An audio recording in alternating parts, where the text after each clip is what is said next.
send an other song. Mike's Daily Podcast. Effizode 465. It's Tuesday, February 12th, 2013, 7 p.m. Pacific Time, Internet Talk Radio for your imagination. Mike Matthews broadcasting from the last place on Earth located somewhere in Podcastro Valley, California. Today we hear from Benita, the Disgruntled Fiddle Player, the Brewmaster, plus we bring you the segment Mike Rips Someone a New One, where we explore the wonder of burnt-out rock stars. Mike's Daily Podcast. And did you hear Apple is working on an iWatch? Yes, like Dick Tracy had, and we'll be using that to walk on Mars. Mike's Daily Podcast. Or wherever else we happen to be in the future, the not-so-distant future. Yes, they've got 100 people working on it. An iOS-based wristwatch that sounds as cool as shit. It would have a 1.5-inch OLED screen. They have more people working on it than usually work on experimental type things. So that's why they say they may be coming out with an iWatch someday. Mike's Daily Podcast. And the swimsuit model Kate Upton said that she had a body shutdown after posing in Antarctica. Mike's Daily for that Sports Illustrated Podcast swimsuit edition. Yeah! And she was in just like a parka and a skimpy bikini bottom. Sports Illustrated, how could you? Oh yeah, it was to make a bunch of money. Same reason why Upton did it too. But she almost froze her you-know-what's off. Look who just walked in. Hi, Mike. It's Benita the Rodeo Queen. How y'all doing? And it's a disgruntled fiddle player, tell you what. What? I had Benita put on her parka and bikini bottoms to show that it's no big deal. No big deal. I'm freezing my you-know-what's off, too. Well, now, are you just like Kate Upton, starting to lose your hearing and eyesight? No. I mean, yeah. That's what she said was happening. Because it was her body, she says, was working so hard to keep herself warm. Yeah, that's the same problem I'm having. Mike, why is the last place on Earth so cold? Can you tell me that? I don't know. We tried to turn the heater on. Let me try it again. Nope, it's not going to work. Apple should make an iWatch that you can turn on and it warms you up. That'd be great. How about an iWatch that you press a button and it teleports you places? You watch too much Doctor Who and or Star Trek. That's all right, Mike. The Disgruntled Fiddle Player watches too many Sports Illustrated swimsuit issue videos. Oh yeah, those videos that tell you how they were able to create the swimsuit issue with all the photography. It's very informative, isn't it? Yeah, very informative. Look who else just walked in. Hello there, Mike. I make the root beer. I'm the brewmaster. Boo! Brewmaster, well, you made a bunch of root beer, I see. Your root beer vat has overflowed. It has, once again. Sorry. And we don't have Floyd the Floorman to come, mop all that up until, a couple days from now, because he was just here yesterday. But not here today, sadly. Oh, well. So who's all this root beer for? Mike, I'm going to send this to Kate Upton, because she needs to warm up after her cold ordeal. Hey, Brewmaster, I'll do you a favor, and I'll bring that root beer to her personally. I don't think root beer technically warms you up. Shut up, Mike. It does what it does. Thank you so much, Brewmaster. Don't mention it. Oh, boy. Disgruntled Fiddle Player, if you bring that root beer to Kate Upton, I'm going to divorce you. I don't think you have to worry about that, Benita. The Disgruntled Fiddle Player will be tackled by Kate Upton's bodyguards miles before he even gets close to her. It's true. They're tackling me now. Ouch, ow, oh, ow. Where'd they come from? They're like ninja. Ninja? Yeah, ninja. Oh. Mike, we gotta go. Bye, all bye. It's funny watching his ass get kicked. Well, if you can't understand the big deal about Kate Upton, or perhaps you do, or perhaps you would wish for an iWatch someday, you can email me, mikesdailypodcast@gmail.com. Email me your comment, and we'll read your comments on the section emails for me mail. Also email me there if you would like to be a guest on the show or if you'd like to sponsor the show, mikesdailypodcast@gmail.com. And check out our website, mikesdailypodcast.com. That's where you can go to find our link to where to listen to us in iTunes and catch our newest shows as soon as they come out, as they do come out daily, mostly, sometimes, on rare occasion. No, most of the time. Well, we'll see. You can get that link to where to listen to us in iTunes. That's at mikesdailypodcast.com, as well as, if you do subscribe to us on iTunes, make sure to rank this show and comment on the show so more people find out about us. And we have at mikesdailypodcast.com where you can find us on Facebook, on Twitter, on Yelp, as well as YouTube. And we also have our blog and the podcast picture at mikesdailypodcast.com, and where to catch this show on internet radio as well. Links to where you can find us there, mikesdailypodcast.com. Mike ripped someone a new one. I was reading a recent Rolling Stone, and there was a quick one-page interview with Billy Joel.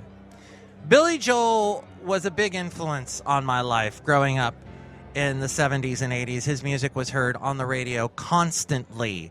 And he was one of those artists that said, you know what, I'm done doing this type of music, I'm going to do that type of music. So all of a sudden he's doing 50s music. And then he's like, I'm done doing like rock and roll stuff, I'm going to do more new wave type stuff. So he was doing a lot of synthesizers and new wavy Devo-y type stuff. And then he was like, I want to do the, just this straight ahead adult contemporary type, Neil Diamond-y type music. And then he did that. And he wrote so many lyrics, interesting lyrics, songs there were the love songs, the schmaltzy love songs, but then there were the ones that took on social issues, where he took on the plights of people, like the people working hard in Allentown, or the people working the seas in Downeaster, Alexa. And he had some great songs. I love his stuff. I've got his greatest hits, and I'm not ashamed to admit it. Now, Billy Joel has not written any song. He's written songs, but not recorded them and put them in album form since his last album, River of Dreams. And he says the reason for that is he just feels like it wouldn't work in today's world. He just doesn't want to put up with all the criticism, and he's just tired of the business side of rock and roll. Which makes me want to rip a new one of the business side of rock and roll. The side that has produced such artists as Justin Bieber and half the people I saw in the Grammys. And I know I'm an old and bitter man, but still, it's just, why? The business has churned out so much crap over the years. And I know when I was working in radio, I had a hand in pushing that stuff. It just gets me down. It gets me down that Billy Joel feels that he can't make any more music. He is being pushed by people. Pete Townsend said, hey, Pete Townsend of The Who, how come you haven't written anything new? Put out a new album. You should do it. Bruce Springsteen told him to put out new stuff. And Bruce has been putting out a steady feed of music over the years, even though his popularity on the radio anyway has dwindled in recent years. He's still putting out music. Why won't Billy Joel? And you might be saying, Mike, I don't give a rat's patootie about Billy Joel and his songwriting style and music, but there really is a place for his music, just as there's a place for Eric Clapton's music, or David Bowie, who has just finally put out an album. And you know what? He also felt down about the whole music industry. He didn't record anything for a long time. Well, he also had a heart attack. But he has put out a new album. A lot of people are liking it.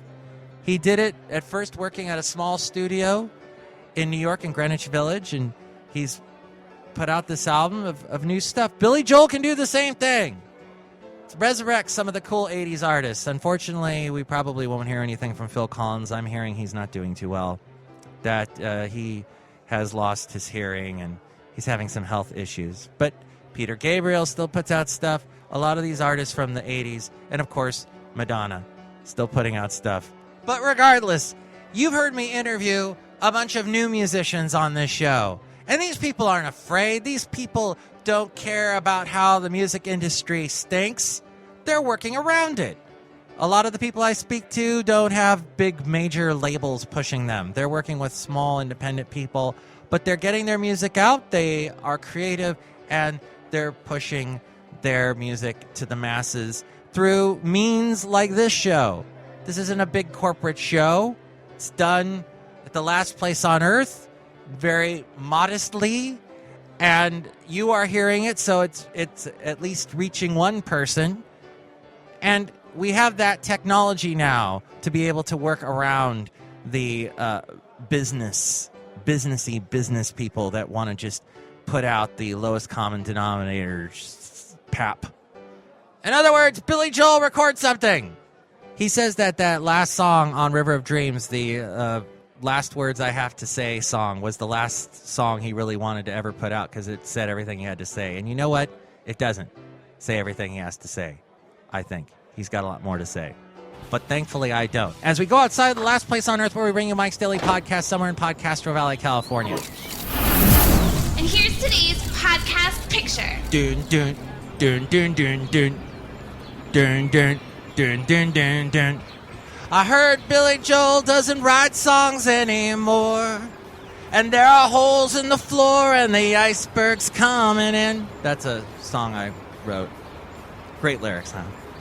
Okay, maybe it's a good idea I don't write any more songs, but that's a song I wrote a long time ago when I heard that Billy Joel doesn't write songs anymore. And it's still true to this day. Well, he writes songs, but he doesn't publish them, apparently. And he does a lot of instrumental stuff.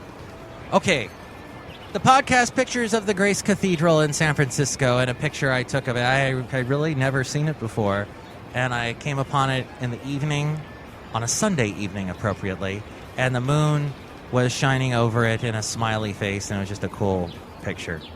It teleported me across the world to France and the cathedrals there, but yet I was standing in San Francisco on a beautiful evening, and there's that picture. See it at mikesdailypodcast.com. Mike, speaking of San Francisco, I heard that in the San Francisco area, there has been the biggest drop in a long time in foreclosures. Yeah, Mark, that's why I would think we're moving into San Francisco. Really? Heck no. We hate all those crazy liberals that don't want us to have guns, tell you what.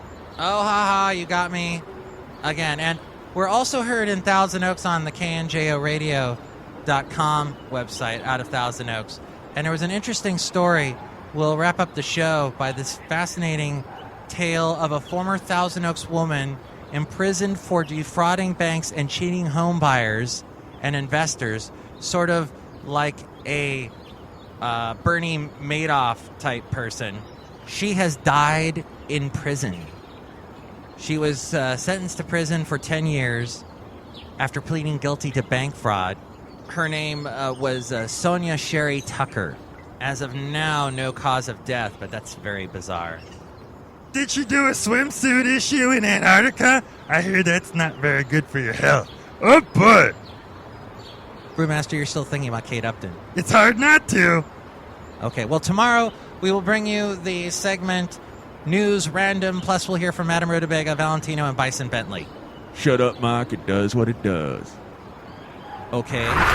Mike's Daily Podcast is written and produced and performed by Mike Matthews. His podcast is super easy to find. Download or listen to his show and read his blog at mikesdailypodcast.com. Email Mike now at mikesdailypodcast@gmail.com. See you tomorrow. Bye!